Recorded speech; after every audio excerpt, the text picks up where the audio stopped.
So this is the fifth in a series of screencasts on the topic of air pollution, and we were discussing the human causes of ozone destruction and what ozone destruction would mean for humans.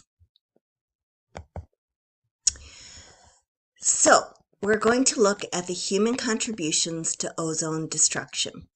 Let's first look at the word anthropogenic.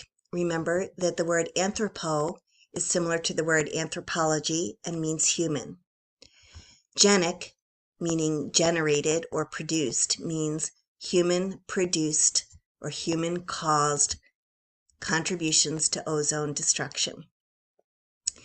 Now I'm going to go through the process, and what you need to know are the things that are in green, with the exception of that I should have made the word chlorine in green as well. Okay, so there are certain chemicals that can break down ozone, and the most important one is chlorine, which is an element. And the major sources of chlorine in the stratosphere are compounds known as chlorofluorocarbons. So they contain chlorine, fluorine, and carbon. They're abbreviated CFCs. CFCs were used in refrigeration and air conditioning. They were used as propellants in aerosol or spray cans, and they were used as blowing agents to inject air into foam products like styrofoam. CFCs were banned in the United States in 1989, but even with banning in the United States and most other countries, the ozone layer is not predicted to recover, in other words, return to pre-1980 conditions until, at best estimates, 2050, and most current estimates, 2075. So let's look at how CFCs get into the environment and the damage they cause. So that's the process of breaking down the ozone layer. So first, CFCs are released into the troposphere, that layer of atmosphere closest to the Earth, from 0 to 10 miles from the Earth. But eventually, they disperse into the stratosphere, the layer above it. And that's where the peak ozone layer exists. In the stratosphere, UV radiation has enough energy to break the bonds connecting the chlorine to the fluorine and the carbon molecule, and that produces loose chlorine atoms floating around. And that's a problem because the chlorine atoms act as a catalyst, which means they can break apart ozone molecules. They cause that to happen, and then they come back out of circulation and go back in and cause some more breaking down of ozone molecules. One chlorine atom can catalyze the breakdown of as many as 100,000 ozone molecules before it leaves the stratosphere into outer space. So if one chlorine atom can catalyze the breakdown of as many as 100,000 ozone molecules, it causes a hole in the ozone layer, a section where the ozone is completely depleted of ozone molecules. And global ozone concentrations have decreased by more than 10%. The depletion is greatest at the poles because of a complicated process involving ice molecules. And because of the decreased stratospheric ozone, the amount of UVB radiation that reaches the Earth has significantly increased. But again, the good news is that the contribution to ozone destruction from human activity has been scientifically studied, and legislation has been put in place to reduce that occurrence, and it will eventually be resolved, which is good news as long as we stay on track. So now we'll turn to the last topic for air pollution, and that's the difference between indoor pollution and outdoor air pollution, and the difference between developing countries and developed countries economically. So first up is indoor air pollution. It's a significant hazard. It's particularly significant to developing countries, but it can be more important than people realize for economically developed countries like the United States. So first, let's look at the sources of indoor air pollutants. Wood, the burning of wood, animal manure, or coal is often used for cooking and heating in developing countries. And the homes often do not have ventilation, and people therefore are exposed to carbon monoxide poisoning and increased particulates in the air. This often results in respiratory diseases such as infections and even cancer. So here we're typically talking about economically developing countries.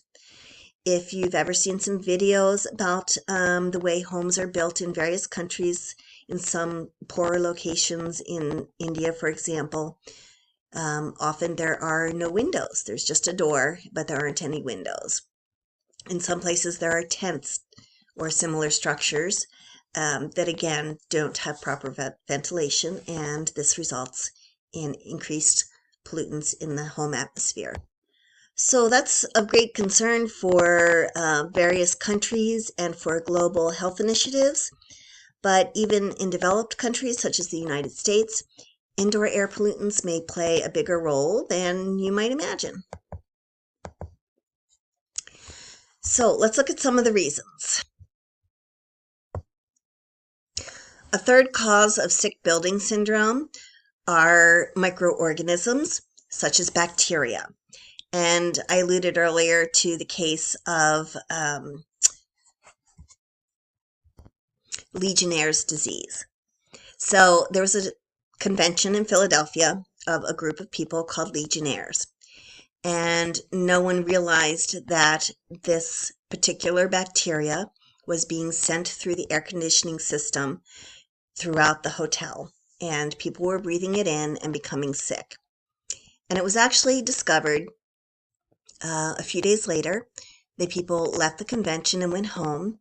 And there was a regular physician, regular old family doc, who had a patient who died in the hospital unexpectedly. He wasn't known to have any heart disease, and he was not very old. And the hospital called it a heart attack. And then shortly after that, he had another patient, again, not known to have heart disease, not that old, not known to be sick, also died. And then he had a third patient die. And he realized that all of these three patients who he had gotten to know well in his practice, they were all Legionnaires. And so he called the CDC and said, there must be some connection here between these three patients of mine dying and there being a common thread. And they did, in fact, find out that it was from a particular bacteria. And there were thousands of people actually exposed to the bacteria. And I don't know the exact numbers, but quite a few got sick and quite a few also died from that. And that particular bacteria is still present. You'll hear cases in Florida where people, typically from areas like swimming pools, they were in a communal swimming pool and they caught it. And there have been examples here or cases here in New England as well. So that's another version of sick building syndrome, another cause. So there are a number of causes to sick building syndrome. Some I haven't even covered, such as blinking lights in ultraviolet lighting systems, fluorescent lighting systems, and other causes that are now known. But there are a variety, and anytime that happens, an investigation from public health ensues, and they try to locate the cause of the sick building syndrome and remediate it. One more example of sick building syndrome that I hadn't mentioned yet, that's more recent in time and you might have heard about it, is that in 2016, Lumber Liquidators produced some materials, some laminate materials, laminate flooring, that contained high amounts of formaldehyde. And formaldehyde can cause a number of health issues, including making a person currently feeling dizziness and other respiratory symptoms, and it also poses a higher cancer risk. And when this happened in 2016, I actually had a student in my class who had been a flooring installer, and he had worked installing lumber liquidator products, and he had gotten sick from this product. That was removed from the market, and the company has since come back, but that's another more recent example of sick building syndrome. All right, so last we'll move on to a recap of the key concepts for this unit, and then that will be a wrap. But first, I have a slide here showing some of the key components of indoor air pollution that we mentioned. You can take a look through that, but here's the formaldehyde. Here is the radon. Tobacco smoke, which is a significant contributor to indoor air pollution that I had not already mentioned. Carbon monoxide that we talked about, asbestos we talked about, and some particulates I didn't mention already, pollen, pet dander, dust mites, and things from cooking. And all of these can irritate your lungs and precipitate asthma attacks, itchy noses, etc. And so please take a moment to look through some of these indoor air pollutants. Okay, key concept reviews.